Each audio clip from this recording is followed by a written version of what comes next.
ఆ మీద మాట్లాడదాం. సిద్ధాంతాలు ఏమున్నాయండి? ఆయన 2014లో పార్టీ పెట్టారు, కులాల రహితంగా సిద్ధాంతం అన్నారు, రబ్బర్ చెప్పులతో రాజకీయం చేస్తాం అన్నారు, చెయ్యారా అన్నారు, ఓకేనా.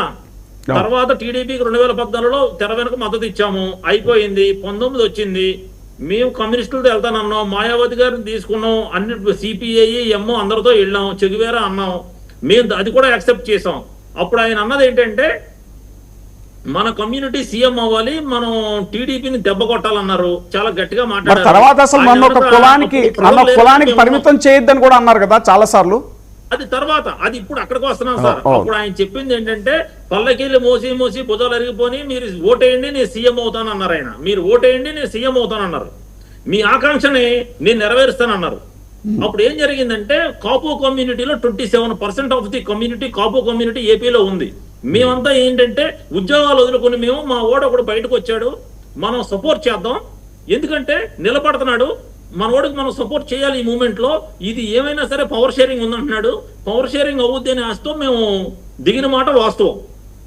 అప్పుడు మేము రాజకీయాల్లోకి వచ్చాం. మేము రాజకీయ రంగ ప్రవేశం చేయటమే పవన్ కళ్యాణ్ అభిమానులుగా ఉన్నాము, రంగ ప్రవేశం చేయటం ఆయన చెప్పిన మాటలు ఇన్స్పైర్ అయ్యి వచ్చాం సార్.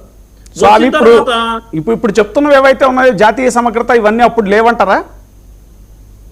అప్పుడు ఆయన చెప్పి అప్పుడు జాతీయ సమగ్రతకు వెళ్ళలేదు సార్. ఇప్పుడు జాతీయ సమగ్రతకు ఎందుకు వచ్చిందో కూడా చెప్తాను. ఆయన ఏమంటున్నాడు, learn, read, question and development the self perspective అంటున్నాడు ఆయన. ఇప్పుడు ఇచ్చిన స్పీచ్ లో ఆయన క్వశ్చన్ చేయడమే కుదరదని ఇప్పుడు చెప్తుంటే మళ్ళీ లెర్న్ క్వశ్చన్ ఏంటండి? మొన్న ఒక 1 వీక్ బ్యాక్ 10 days బ్యాక్ ఏం చెప్పాడు, నో మోర్ క్వశ్చన్స్, నా పార్టీలో క్వశ్చన్ చేయడం కుదరదు, నేనే ఫైనల్ అథారిటీ అన్నారా లేదా? రాజ్యసభ సీటు విషయంలో కొంతమంది నాలాంటి వాళ్ళు ఏంటంటే సీటు విషయంలో మరి ఏంటి మనం వేరే వాళ్ళకి ఇస్తే బాగుంటుందేమో, ఏంటి ఎందుకు ఇస్తున్నారో ఏంటి అని అంటే డోంట్ క్వశ్చన్, అసలు మీరు క్వశ్చన్ చేయొద్దు, కంట్రోల్ యువర్ థ్యాంక్స్ అని మా నాగేంద్ర బాబు గారు ఒక ట్విట్టర్ పెట్టాడు, ట్వీట్. ఏం చేస్తాం చెప్పండి? ఇప్పుడు మేము పార్టీలో మాకుండే ప్రాబ్లమ్స్ మాకు ఉన్నాయి, ట్రాన్స్ఫర్మేషన్ ఎందుకు అయింది? ఈ క్వశ్చన్ గురించి మళ్ళీ మీ దగ్గరికి వస్తాను, ఒక్క నిమిషం. క్వశ్చన్ గురించి మళ్ళీ మీ దగ్గరికి వస్తాను, చాలా ఇంపార్టెంట్ పాయింట్ కూడా మాట్లాడారు ఆయన. ఈ లోపు ఒకసారి మనకు